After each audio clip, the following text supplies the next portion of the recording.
बच्चों, आज क्लास 4 हिंदी वैभव second lesson start होने जा रहा है। इस कहानी में लिखा हुआ है, इस कहानी का नाम है रूप बड़ा या गुण।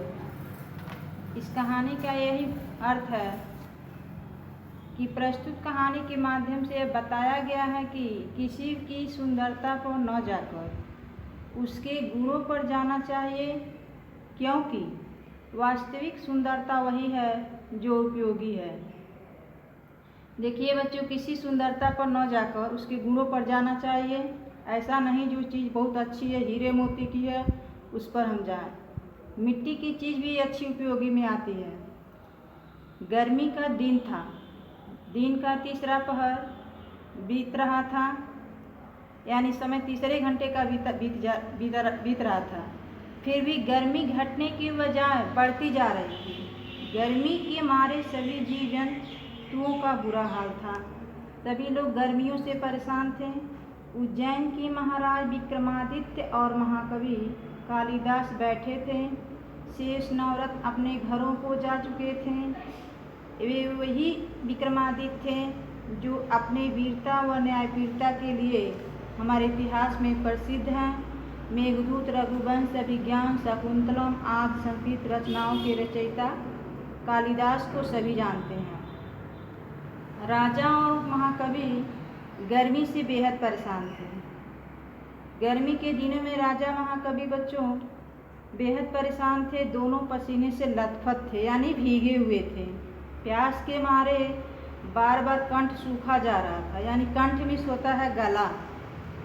प्यास के मारे कंठ गला सूखा जा रहा था।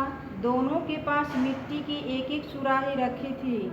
प्यास बुझाने के लिए थोड़ी थोड़ी देर में उन्हें पानी पीना पड़ रहा था। राजा विक्रमादित्य परम सुंदर व्यक्ति थे। वे जितने सुंदर थे, कालिदास उतना ही कुरूप थे। कुरूप में होता है बदसूरत, खराब।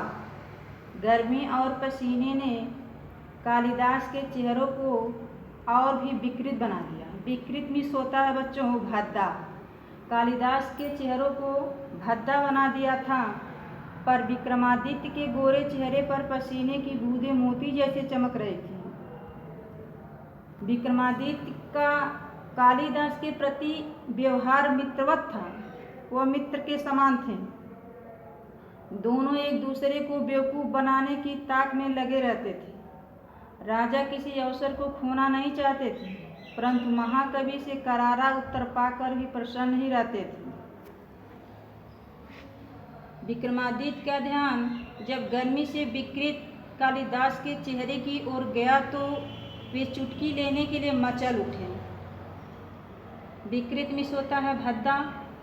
वे बोले, महाकवि, आप अत्यंत विद्वान, चतुर और गुणी हैं, लेकिन ईश्वर ने यदि आपको सुंदर रूप दिया होता तो कितना अच्छा होता।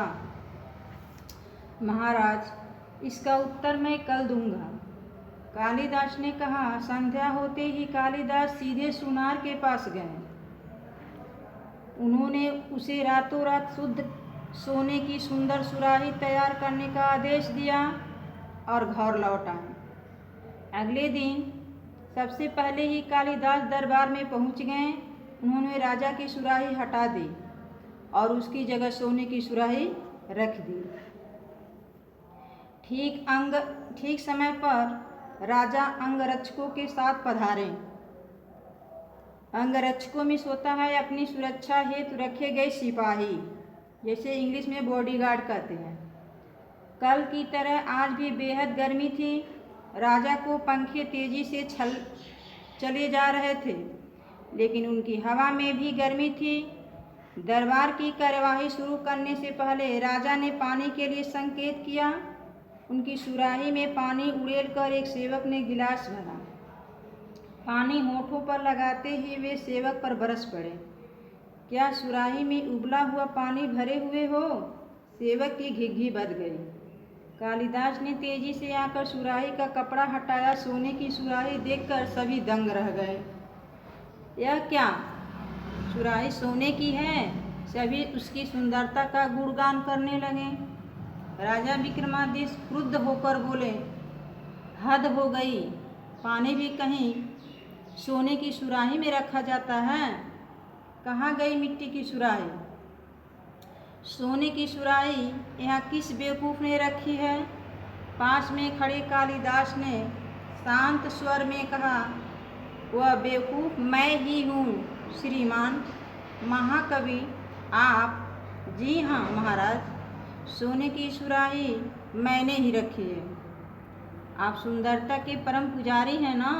कल मेरी दृष्टि मिट्टी की सुराही पर चल गई, वह बेहद भौड़ी और बदसूरत लग रही थी। मिट्टी की सुराही भद्दा और बदसूरत लग रही थी। भौड़ी मिस भद्दा होता है, बदसूरत मिस खराब।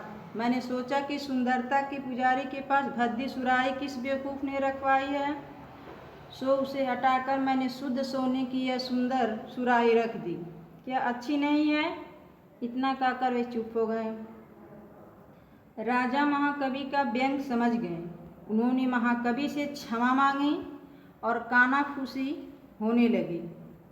कानाफूसी मत होता है धीरे धीरे बात करना, पर कोई उस घटना के कारण जो जान नहीं पाया, तब राजा की अनुमति से महाकवि के संक्षेप में बता दिया। अनुमति में होता है आज्ञा। दरबारी में हंसे बिना न रह सके। कहानी तो बच्चों ख़त्म हो गया, लेकिन अगला है देखिए आप लोग कि सही विकल्प पर सही निशान लगाना है। इसमें दिया हुआ है, प्रश्न है कि सभी जीव जंतु का किससे बुरा हाल था? ऑप्शन में दिया है सर्दी से, बीमारी से, गर्मी से, वर्षा से।